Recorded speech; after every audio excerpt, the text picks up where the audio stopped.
This interview is being presented by Intimidation Clothing. Impose your will. Uncivilize. Don't talk about it. Be about it. Be a beast among men. Adrenaline Training Center. Up your game. Change the way you train. TheDailyPunch.net. Have you gotten your Daily Punch? Area 51 Fight Gear and MMA Mind Power. Late Night MMA Radio is live Monday and Thursdays, 10 p.m. Eastern, 7 p.m. Pacific. Call into the show to win MMA merchandise. www.latenightmma.com. Join the revolution. Barbarian on the line. How's it going, man? It's going good. Finally relaxing and taking it easy after a long training camp. For sure, man, for sure.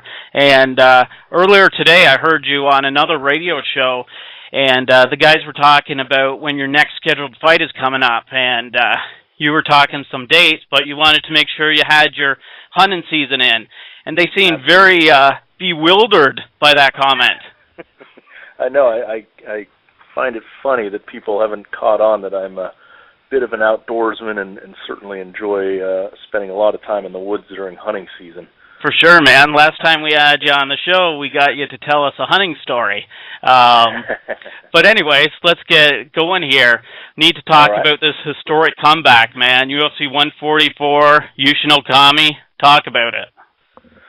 Well, rounds 1 and 2 didn't go quite as planned, but I think it all worked out in the end because, like you said, certainly an epic comeback and got the knockout or TKO finish over Yushin, so very excited. You know, I didn't plan for it to go that way. I had hoped to do that in the first round, but certainly the way it played out ended up being pretty awesome.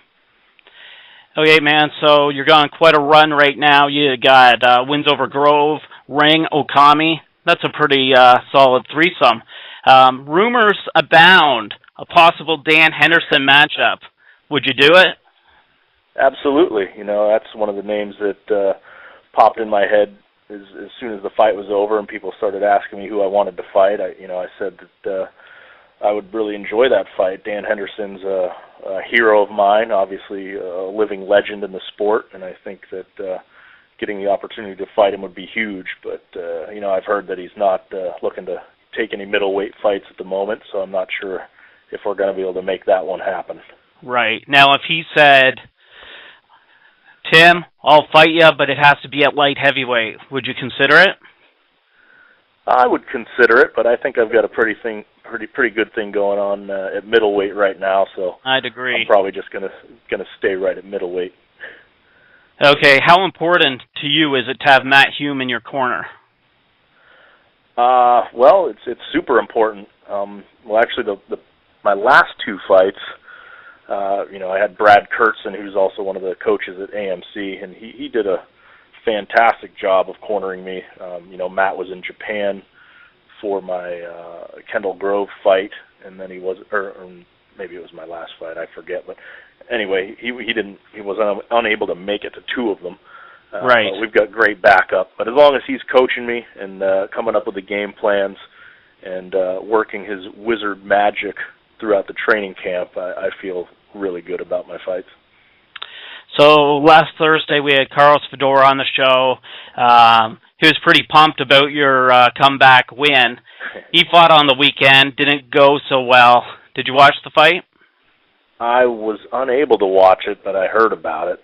Right. Definitely not happy that it went the way it did, but Karros will bounce back. He's a super tough guy, and I expect him to be champ someday also. Only good things coming for Karros, I'm sure. Okay, let's keep it rolling here, man. You're a huge man. Have you ever had any problems with this weight cut? I have problems every time with this weight cut. Right. No, it really is not fun for me to drop to middleweight, and that's kind of what I knew would happen when I started fighting, and that's part of the reason why I was fighting at light heavyweight, because that was an easier cut for me. I would certainly not have to put myself under the same amount of stress as when I'm cutting down to middleweight, but it's certainly paying off now, and I'm glad that I've made the change at this point. But I don't think it's something I could have done early on in my career, because I would have burnt out by now. For sure, man. So, how was the overall experience of fighting in Japan? Well, overall, it was awesome. I was really dreading the flight going over, and it was like 10 and a half hours from Seattle, and that was the longest flight I've ever been on. But it actually went quicker than expected. They had plenty of movies on there for us to watch, and so that wasn't too bad. And then I had Matt Hume with me, so getting around Japan was certainly easier with his help and him being able to translate and speak the language a little bit. And he'd actually stayed in our hotel several times, so he knew all the good food spots around. And nice. And he really made it a lot more enjoyable than it would have been without him. And then, of course, we got the win, so that was enjoyable. Yeah, as well. for sure, man. Okay, well, we appreciate you taking the time. Would you like to thank any sponsors, promote your Twitter or Facebook? Yeah, absolutely. Definitely want to pump up the Facebook and Twitter accounts, and just look up Tim Boetsch. I have an athlete page on Facebook that I would really appreciate people going to and liking, because my personal page is about full. And then, just a big thanks to all the fans and all my friends and family who supported me throughout training camp and just believed in me and knew that I'd come away with a win, and we certainly got the big win, so I am happy. Good stuff. We appreciate you taking some time out for the little guys. Anytime, buddy. Call me anytime. Okay, good deal. Talk to you soon, man.